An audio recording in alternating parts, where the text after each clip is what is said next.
پہلا سیگمنٹ ہے تصوف کی دنیا۔ تصوف کی دنیا کے تحت صحبت بولیہ میں ہم ترجمہ عمدہ السلوک پر گفتگو کر رہے ہیں۔ اصل میں حضرت حکیم الامت مجدد ملت مولانا اشرف علی تھانوی رحمہ اللہ تعالیٰ نے یہ کارنامہ کیا ہے کہ تصوف سلوک کے علوم کو قرآن و احادیث سے ثابت فرمایا ہے، تاکہ کوئی نادان یہ نہ سمجھے کہ علم تزکیہ اور علم تصوف ایک خود ساختہ علم ہے، جیسے کہ بہت سے نادان یہ سمجھتے ہیں۔ حالانکہ سرکار دو عالم صلی اللہ علیہ وسلم کا یہ وظیفہ ہے، وَيُزَكِّيهِمْ، آپ کی جو 4 بنیادی ذمہ داریاں ہیں ان سے ایک ذمہ داری وَيُزَكِّيهِمْ کہ آپ تزکیہ نفس کرتے ہیں، آپ ان جو ہے صحابہ کے قلوب کو پاک کرتے ہیں، ہر طرح کے رذائل سے پاک کر کے شمائل سے منور اور مزین کرتے ہیں۔ تو تزکیہ نفس جو ہے خود رسول اللہ صلی اللہ علیہ وسلم کا جو ہے وہ ایک چوتھا وظیفہ ہے، جس کے مطابق آپ امت کی تربیت فرماتے ہیں اور ان کا تزکیہ کرتے ہیں، ان کو پاک کرتے ہیں۔ تو کیسے ہو سکتا ہے کہ اس کے ساتھ متعلق جو علوم ہو وہ علوم خود ساختہ ہوں اور قرآن و سنت کے اندر اس کی کوئی اصل موجود نہ ہو؟ یہ پاسبل نہیں ہے۔ وہ الگ بات ہے کہ کسی کے علم میں نہ ہو، وہ الگ چیز ہے، لیکن چیز موجود ہے۔ جیسے زمین کے اندر پانی موجود ہے، وہ الگ بات ہے کسی کو نکالنے کا ڈھنگ سلیقہ نہ آتا ہو، لیکن جس کو نکالنے کا سلیقہ ہے وہ بورنگ کر کے اس زمین میں پانی نکال لیتا ہے، اور جس کو اس کا سلیقہ اور ڈھنگ نہیں ہے تو وہ یہ سمجھتا ہے کہ زمین میں کوئی پانی نہیں، کیونکہ نظر نہیں آ رہا، موجود ہے، ہاں اس کی ظہور کی ضرورت ہے، اس کو ظاہر کرنے کی ضرورت ہے۔ حضرت حکیم الامت تھانوی رحمۃ اللہ نے کمال یہ کیا ہے کہ یہ علم تصوف کے جتنے علوم ہیں وہ قرآن سنت میں موجود ہیں، ان کو ظاہر فرما دیا۔ چنانچہ آپ نے جو ہے وہ قرآن کریم کے آیات کے حوالے سے اپنی تفسیر بیان القرآن کے اندر ترجمہ عمدہ السلوک کے حوالے سے ان آیات کو جمع کیا کہ جن آیات سے تصوف سلوک کے علوم ثابت ہوتے ہیں اور مشائخ سلسلہ کے عادات و اخلاق کا جو ہے وہ ثبوت ملتا ہے۔ اس کے علاوہ احادیث طیبہ آپ نے اپنی کتاب التکشف اور التشرف کے اندر جو احادیث جمع کی ہیں، جس سے جو علوم تصوف کو ثابت فرمایا اور مشائخ سلسلہ کے اخلاق اور ان کی عادات کی اصل نقل فرمائی ہے۔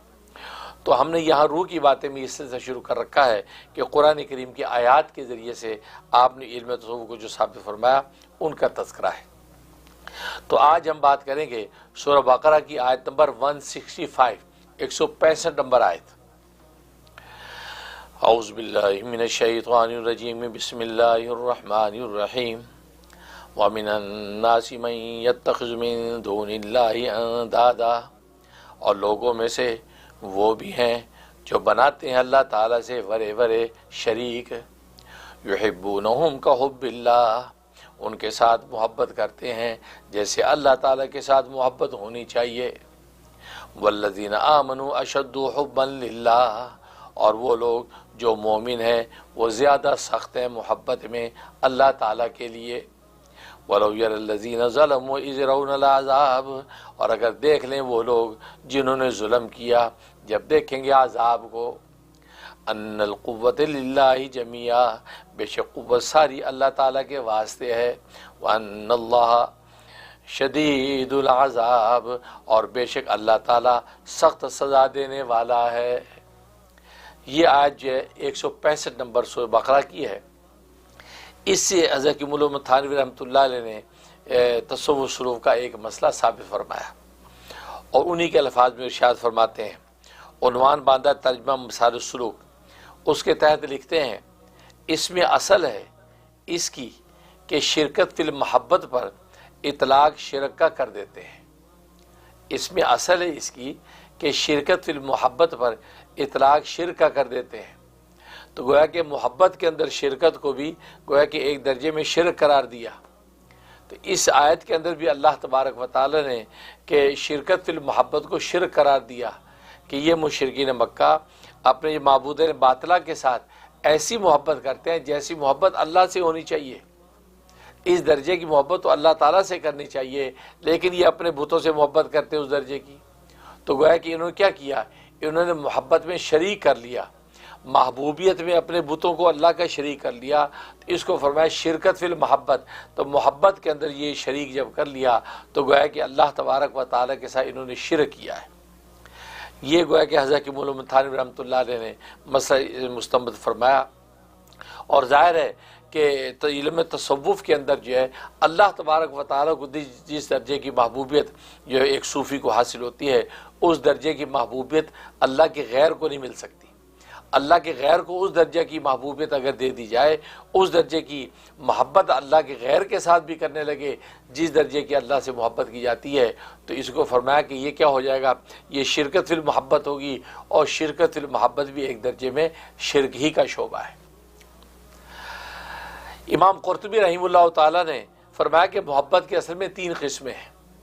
محبت کی 3 قسمیں ہیں، ایک فطری محبت، دوسری دینی محبت، اور تیسری عباداتی محبت۔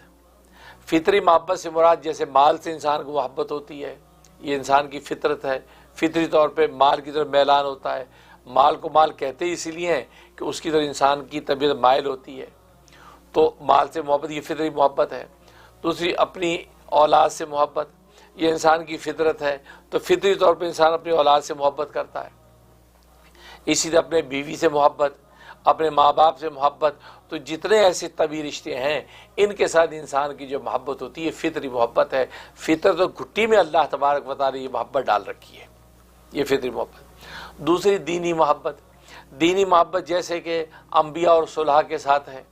انبیاء سے محبت جو ہم کرتے ہیں یہ دینی محبت ہے، اس لیے کہ ان کو نبی مانا، نبوت کا مقام ان کو جو ہے وہ ہم نے گویا کہ ان کی طرف منسوب کیا کہ یہ وقت کے نبی ہیں یا خاتم النبیین ہیں، تو گویا کہ یہ جو نبوت کا مقام ان کو ہم نے دیا، تو اس نسبت سے گویا کہ ایک دینی تعلق اور محبت ہے، تو یہ دینی محبت۔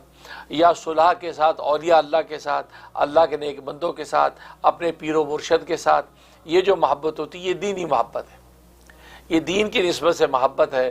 جب تک وہ پیر و مرشد دین کے اوپر قائم رہے گا ہماری محبت بھی قائم رہے گی، اگر خدا نہ خواستہ یہ پیر و مرشد دین سے ہٹ گیا ہماری محبت بھی ختم ہو جائے گی۔ صالحین کے ساتھ محبت ہے، ایک صالح شخص جو صالحیت کے اوپر قائم رہا، دین پہ قائم ہے، تو ہماری محبت بھی قائم ہے۔ اگر خدا نہ خواستہ وہ دین سے پھر گیا تو ہماری محبت بھی ختم ہو جائے گی، تو یہ محبت دینی محبت ہے۔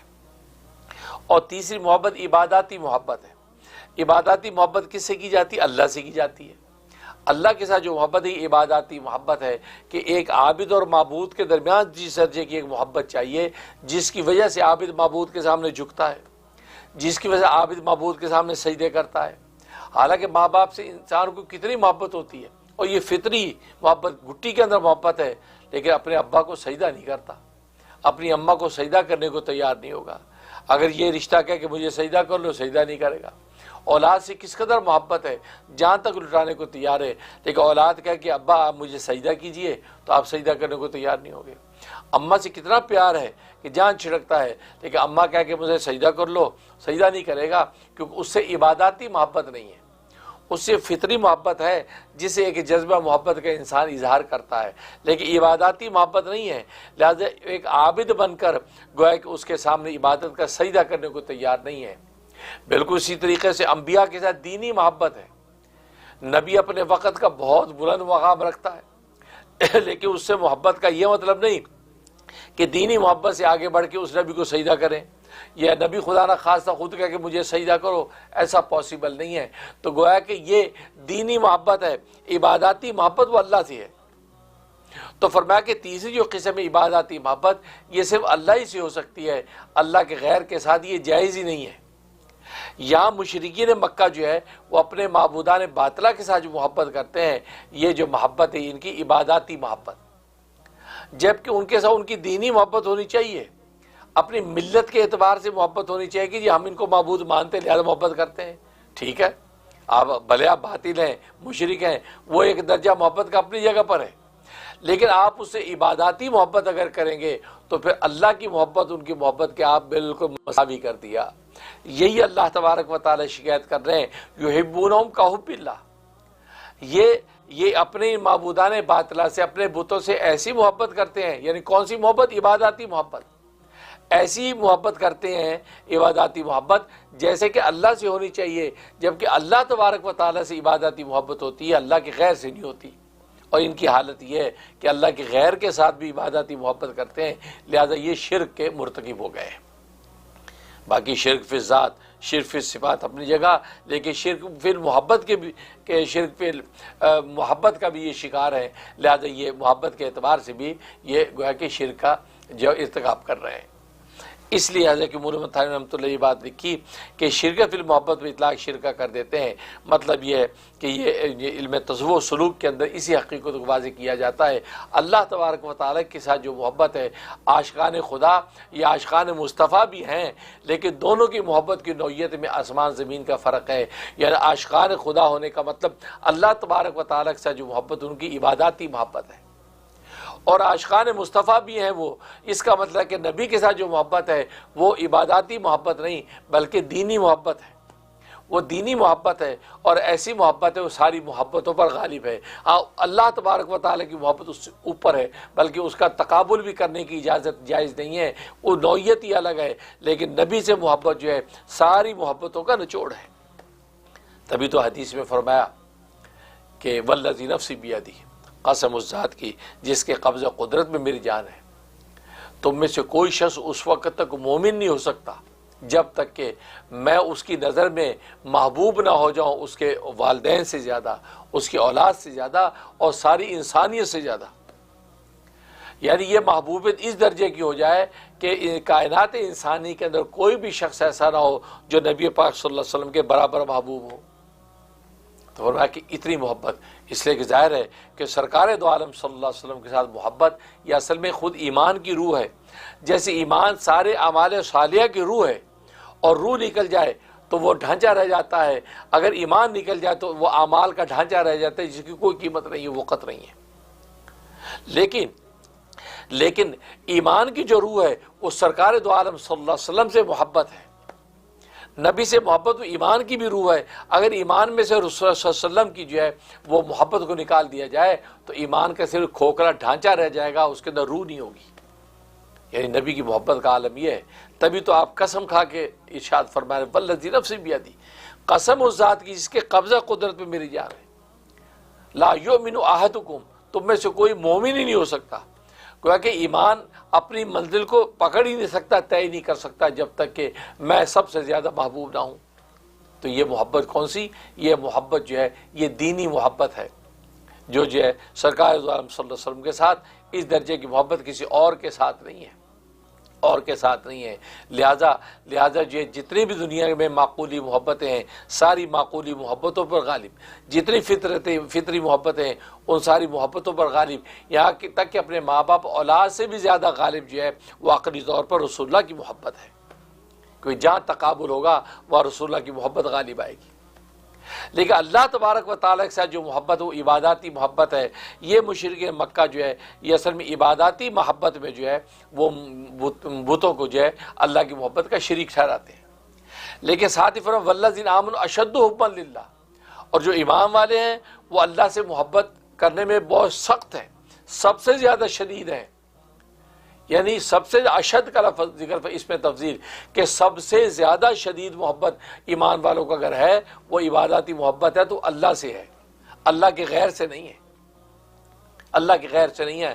ہاں اس سے نیچے شدید محبتیں ان کو فطری طور پہ ماں باپ کے ساتھ بھی ہو سکتی ہے، اپنے آل اولاد کے ساتھ بھی ہو سکتی ہے، اپنے دیگر رشتوں کے ساتھ بھی ہو سکتی ہیں، اور اس کے علاوہ اور دینی محبتیں وہ ان کی اپنے پیر و مرشد کے ساتھ بھی ہو سکتی ہیں، اسی طرح اپنے انبیاء کے ساتھ بھی ہو سکتی ہیں۔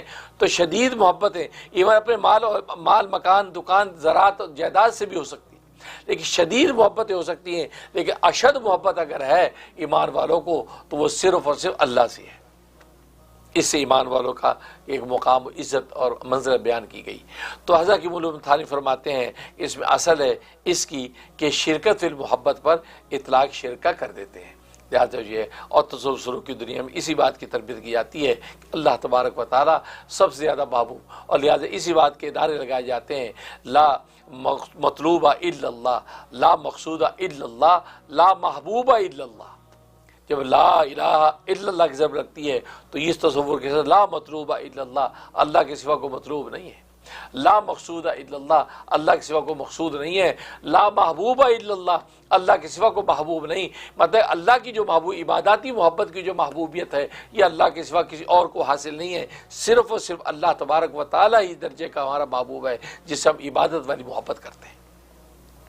تو بہرحال اللہ سے دعا ہے کہ اللہ تبارک و تعالیٰ اس درجے کی محبت جو ہے اللہ سے ہمیں کرنے کی توفیق نصیب فرمائے، آمین یا رب العالمین۔